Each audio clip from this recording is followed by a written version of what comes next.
begin our class with a short story. You see here, this is Mr. Sand. He is moving to a new environment, that is water.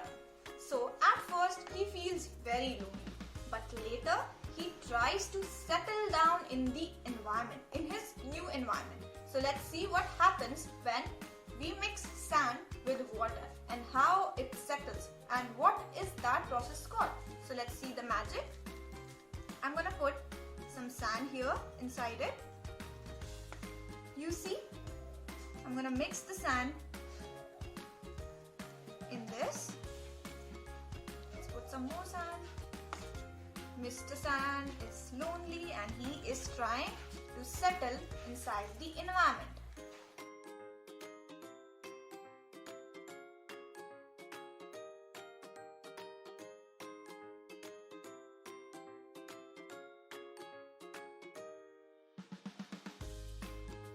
After keeping it still for 5 minutes, you can see the heavy sand particles have settled down at the bottom, while the light particles are still floating around.